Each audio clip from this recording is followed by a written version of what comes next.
On December 21st, outside of a popular diner in Manchester, New Hampshire, I was the victim of a senseless shooting that would change the course of my life forever. Now I know what you're all thinking. Where's Manchester, New Hampshire? See, many people believe that it was some sort of rat beef or armed robbery gone wrong. But today I've come to clear the air and give you the full, raw, uncut, play-by-play of how it all went down in there. And to help me do so, I wrote this rap song that I'm going to perform for you all. Shane, can you cue the music, please? Guys, I'm just kidding.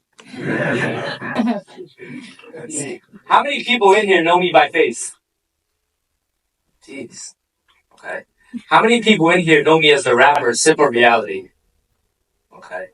And lastly, how many people in here know me as Sifat Allah? See, today I come to you as Sifat Allah, not a man who wants you to purchase his merch, buy his latest album, or stream his newest video, but as a man who came to share his journey with hopes that it may protect you from a potential trauma of your own. Forgiveness is a much more powerful tool than you can imagine. Even in the Quran, it says, the retribution for an evil act is an evil one just like it. But whoever seeks reconciliation, his reward is due from Allah. I've always wanted the greatest reward. You see, what most people don't understand is getting shot was the easy part. The hard part was waking up out of a coma, confused, 20 pounds lighter than I was last week, with severe nerve damage and the loss of the use of my left hand.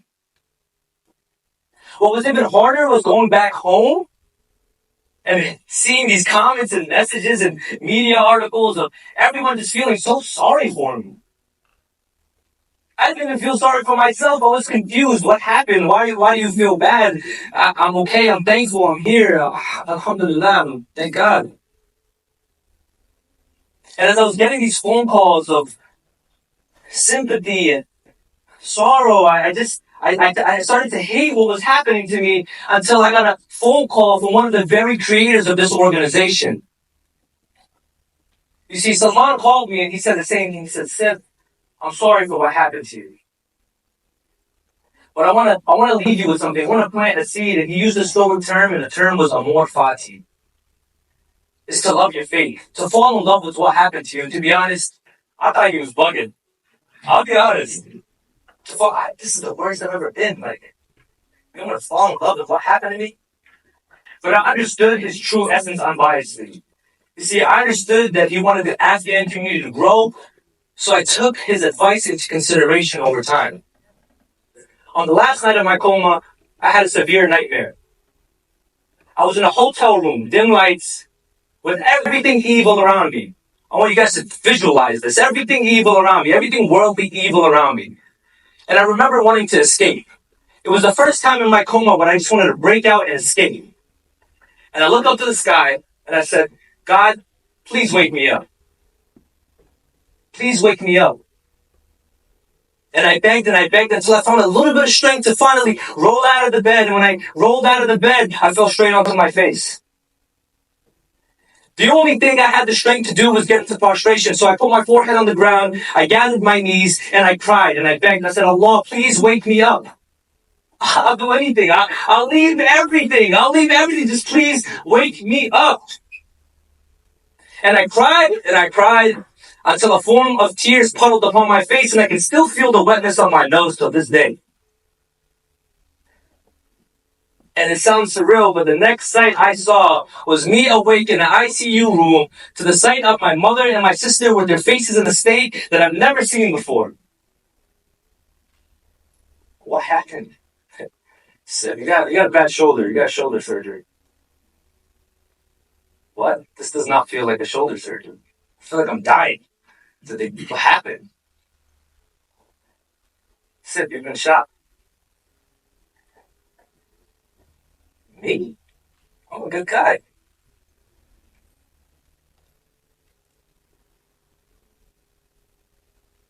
Reflecting on this, it put me in a dark place.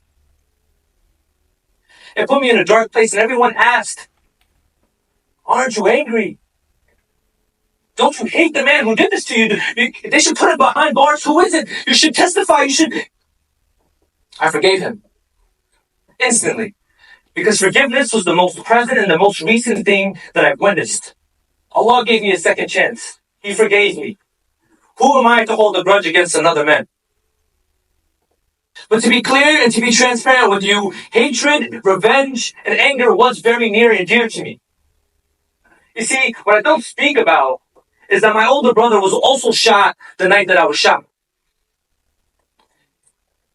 He was shot at his lower back. And as he turned around to tell me, Sip, I've been shot, he looks at me on a cold winter sidewalk in a pool of my own blood.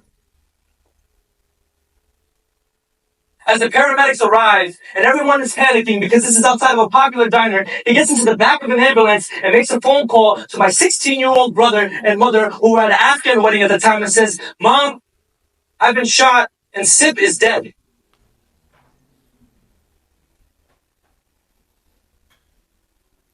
My brother is the true definition of a brother's keeper.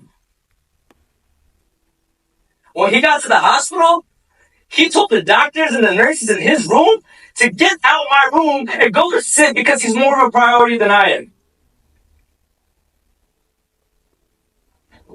And what did I do when I woke up? I took all the attention towards me. Yes, I need to heal. Please, give me attention. I'm a rapper. Please, guys. Sympathy. Show it to me. I never acknowledged his pain, that he had to live and visualize everything that we went through every single day. I neglected it. I never really understood what he was going through, and he was tough. You know, he had a big up. It was my responsibility to protect my little brother, so he just kind of dealt with the pain on his own. 2 years later, he did the very action. He did the same thing to another man that was done to us. He shot a man. When I got the phone call, my heart dropped completely. I felt total accountability. I was at home recovering, cooped up away from the world while he was out there still trying to provide for the family and fill the voids that I left the family, the trauma, the pain. I felt accountable. I felt responsible. Maybe if we didn't go out that night, maybe if I didn't try to break up this fight between two people and get in the middle and accidentally get shot, maybe if I just tried talking to him. I remember the first time I visited him in jail through a glass screen, and I've never seen, my brother's the toughest man, I've never seen his face as if it was that day. He was in the same jail unit as the man who shot us. I leave. A couple weeks go by. He called Sid. What do? He's right there. You just give me the go-ahead, bro. He's right there. Kayla, please. Find it in your heart to forgive this man. Not even this man, this kid. This kid was also Muslim. A couple weeks go by. He calls. Sid, you were right. I wouldn't wish this place upon my worst enemy. They're telling me I'm going to be here for 25 years to life.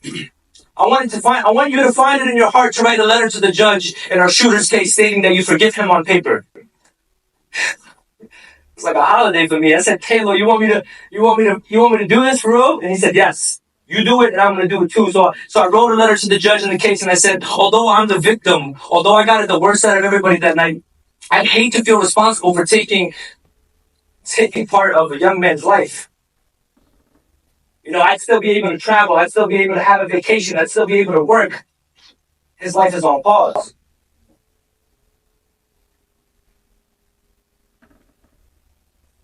Throughout all of this, and I'm asking you this genuinely, this is not just me speaking, is there anyone throughout the story who hasn't been forgiving it? Anybody know? Sit up the law.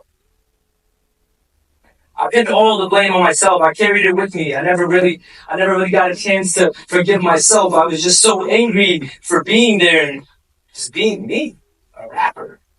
Out. And I reflect on this story that traumatized me, but helped me move in a better direction. Just a few months after I got shot, I was still trying to prove myself. I'm still that guy. I'm still outside. I was swerving at 2 a.m. down 1 block away from the same place I was dying at, and a police cruiser pulls up behind me. Whoop, whoop. Damn. I wasn't even scared of the cops. I was just afraid of my mom finding out. Jeez. As the officer comes up to the vehicle, the first thing he says is, "What are you doing?" I was like, "Damn, I can't be good. I must be doing something bad." So what was I doing bad? I said, "No, just out." He said, "Can you step out of the vehicle?" I said, "Oh, here we go." As I step out of the vehicle, he pulls me over the sidewalk and he puts both of his hands on my shoulders and says, "It's great to see you out." I'm like, I'm chilling.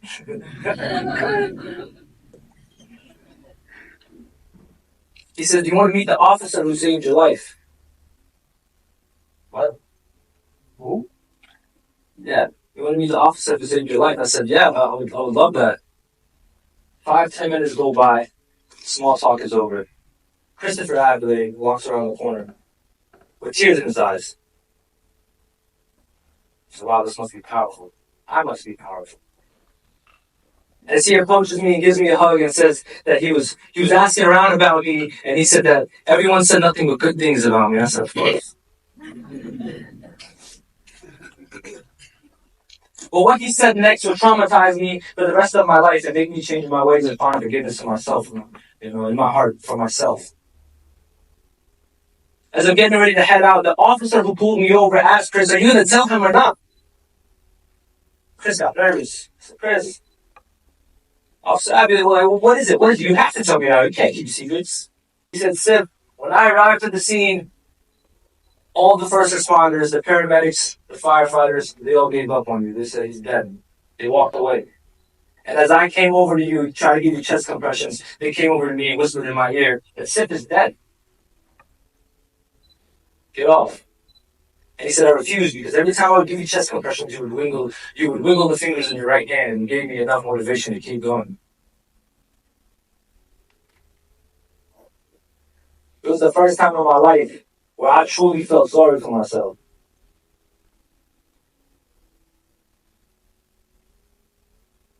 I remember getting in my car and crying a cry that I haven't cried like since I was like 3 years old. I was crying out loud. I couldn't believe it. I was disgusted in myself. I got a second chance. And here I am doing the same things over and over and over and again. And I made a promise to myself that I'll find it deep inside my heart to forgive myself. You see, I want to leave you all with something. Forgiveness made me cry. Forgiveness made me weak. But forgiveness gave me life, and forgiveness set me free. Woo!